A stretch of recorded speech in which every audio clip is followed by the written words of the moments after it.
What's up, guys? Welcome back to Bible Fun with the Duns. Today we're studying 1 John chapter 2. Let's jump right in. Alright, so you probably noticed by now, these chapters aren't super long, but good grief, they are so deep and there's like so much in them.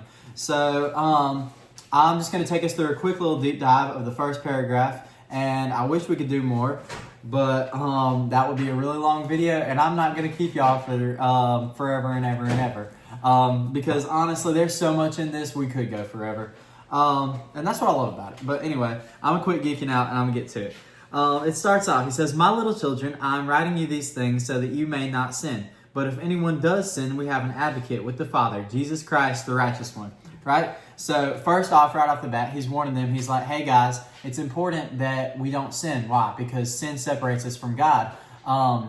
So we should be trying to live for God and live under him. But if we do, because we will, that's what Jesus is for. That's why he came. That's why he paid the atonement for our sin. And even when we do sin, even when we do mess up, because we will, he has made a way for us to just keep on going and keep our eyes fixed on him.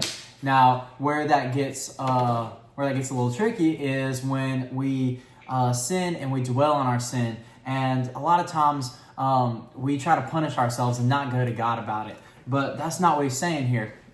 He's saying we have an advocate with the Father, Jesus Christ, the righteous one. And so when we sin, it's important that we go straight to God right after, because that's what our relationship is with him, right? We sin, and he's not going to be mad at us because he loves us. He's going to be disappointed, but he's like a loving Father, and he'll always accept us. And so it's important every time we sin, we go straight to him every single time. Verse 2, it said, "He himself is the atoning sacrifice for our sins, and not only for ours, but also for those of the whole world."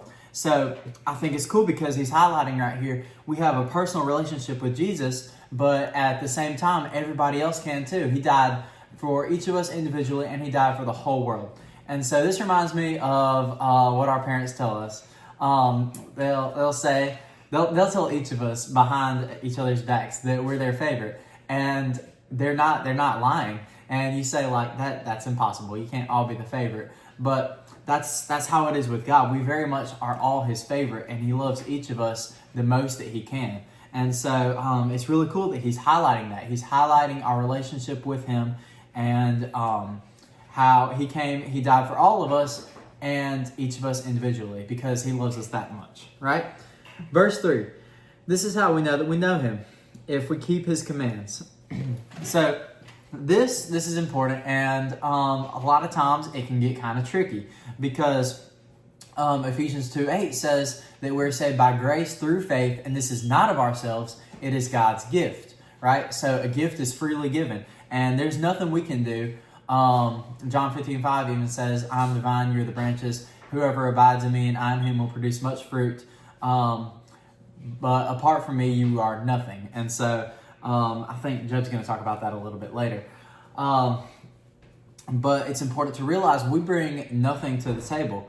But also, once we are saved, that doesn't mean, that's not fire insurance, right? It's not a get out of hell free card. It's not in case we sin. It's like, okay, well, it's fine because he died for it. No, we should be trying to live for him, because once we do get saved and we accept him into our lives, then his spirit comes and dwells in us, and we go through this process called sanctification, which is a fancy word just to say that as we get closer to God, we become more like him, and we are being made more holy.